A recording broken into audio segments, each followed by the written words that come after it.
Bonjour les filles. Alors, pour certaines personnes, même après 2, 3, 4 semaines d'efforts, rien ne se passe.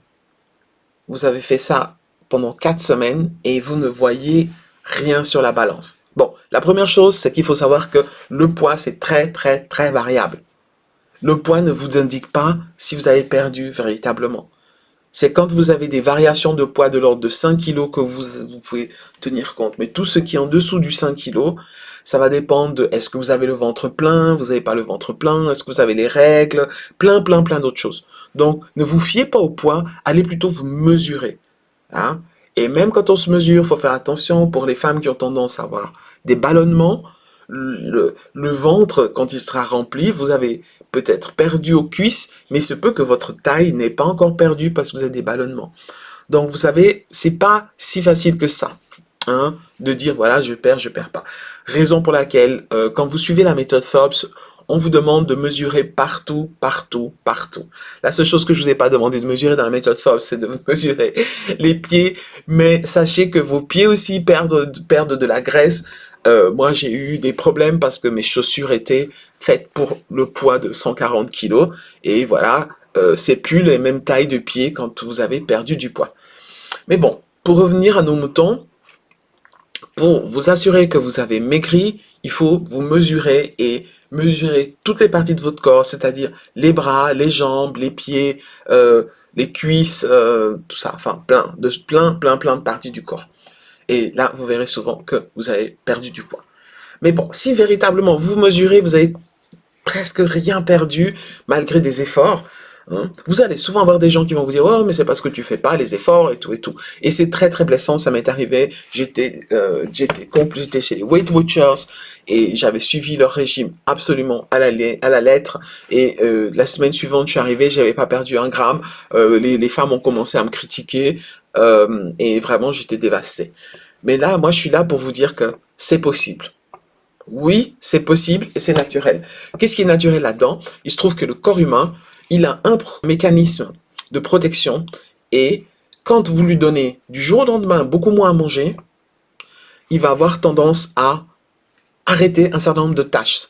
De toutes les tâches qui dépensent beaucoup d'énergie, il va les arrêter du jour au lendemain pour préserver l'énergie.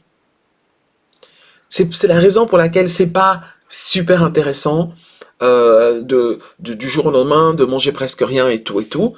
C'est plutôt, ça c'est un signe qu'on dit au corps, attention, famine, on n'a plus rien à manger. Famine.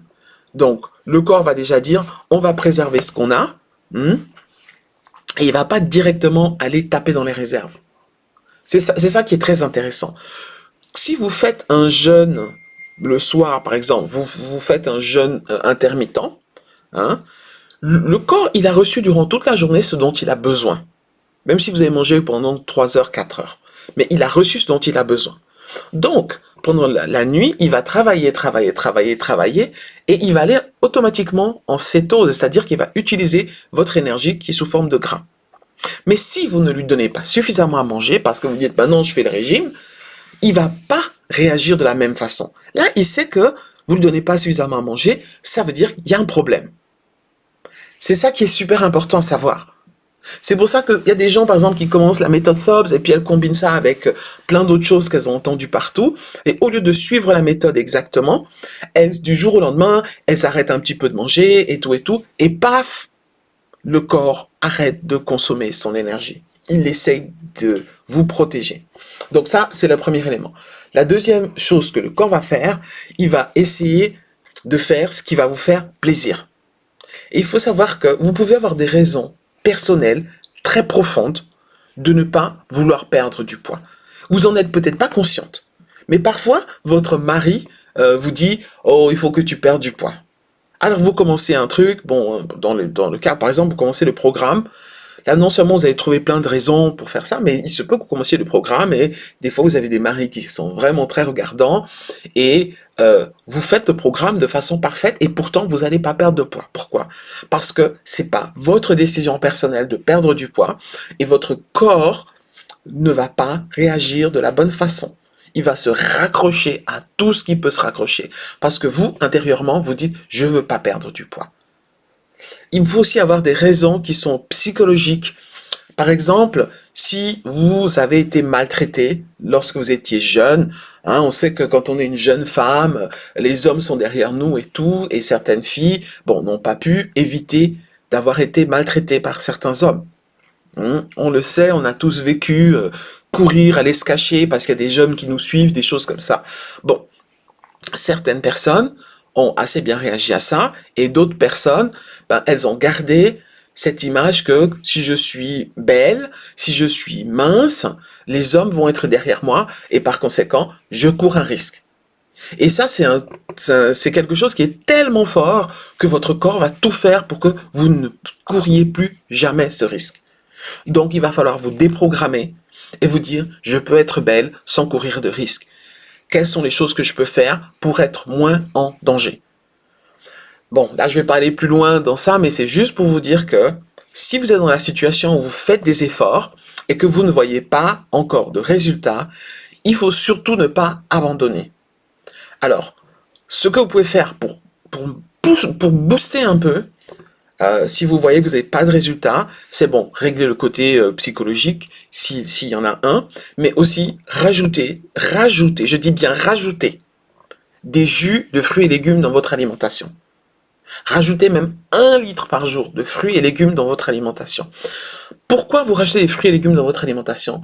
C'est tout simplement parce que, en le faisant, votre corps va savoir que votre corps va recevoir suffisamment de nutriments parce que les jus de fruits et de légumes, c'est un concentré de nutriments et en fait, il va être calme. Et il va pas se mettre en mode réduction. Il va être calme parce qu'il a tous les nutriments dont il a besoin. Donc, allez sur Internet, cherchez-vous des jus de légumes qui vont vous aider. La deuxième chose à faire, mangez du gras. Oui, mangez du gras. Le gras, ça aide à maigrir, contrairement à tout ce qu'on peut vous dire. Il faut faire attention, le gras, ça aide à maigrir, mais pas sous toutes les formes. Si par exemple, mettez de la farine avec du sucre et du gras, ça va avoir tendance à stimuler la prise de graisse. Mais si vous prenez du gras presque pur, par exemple, vous prenez une bonne cuillère de beurre ou d'huile d'olive très bonne, enfin du gras vraiment sur une forme très pure, où vous rajoutez de l'huile sur votre salade ou sur vos légumes, votre corps va être très content parce qu'il a énormément besoin de gras et souvent c'est ça qu'on lui enlève. Donc, ne lui enlevez pas le gras, donnez-lui plus de gras et vous verrez que votre corps va réagir de façon très, très, très positive. Bonne journée à toutes et à bientôt.